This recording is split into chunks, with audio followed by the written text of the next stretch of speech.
The Unity Dev Days of Summer Sale is currently live, and I thought I'd share with you the 5 assets that make my life so much easier every day when working on my games. You can find affiliate links to all of them in the description below. The use of those really helps me out, so thank you to those of you who do. Without further ado, Master Audio. Master Audio is an audio solution that makes audio much nicer to work with in Unity. The setup is as simple as clicking a button. You can set up sound groups for sound effects and playlists for background music. One of my favorite things to use is audio chaining, which allows you to play multiple clips in a row by chaining them together. This is great because it prevents me from having to manually join audio clips in external software. The C# API is also super easy to use, and playing an audio group is a matter of this one line of code.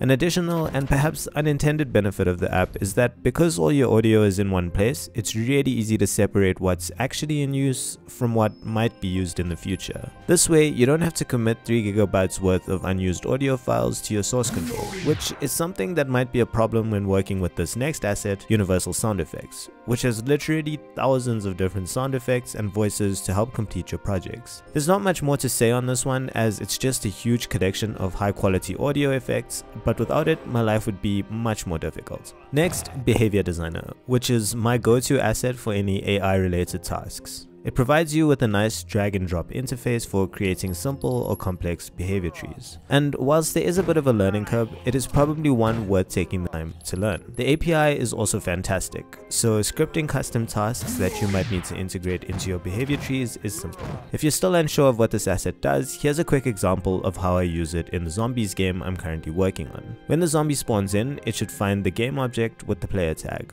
Once it does, it should seek them out, and once it's in range of the player, it should attack periodically. It is as simple as that. It is worth noting though that the seek task comes from the movement add-on, which can be purchased separately. I bought it for convenience sake, but it would not be too difficult to achieve the same result using your own custom task. Next up, Umotion Pro. This is an animation toolkit built right into Unity. You can set up IK rigs, import existing animations, and modify them at runtime, which makes tweaking things incredibly easy. Whilst I do prefer doing the bulk of my animation tasks in Blender just because of the user interface, I do tend to spend a lot of time tweaking my animations in Umotion. A good example of this is when working with two-handed animations. Umotion has a constraint called the child of constraint, which lets you easily change the parent of any game object during the animation, which is freaking awesome for things like reload animations. And finally, Epic Tune Effects. I've used the effects from this pack in literally every project I've ever worked on. When you just need a placeholder for an effect that you want to expand on, or use the effect in production as it is, this package is perfect. There are loads of effects for pretty much every use case you can think of. Anyway, I hope you guys enjoyed this quick summary of the assets I use in my current workflow, and I'll catch you on the next one.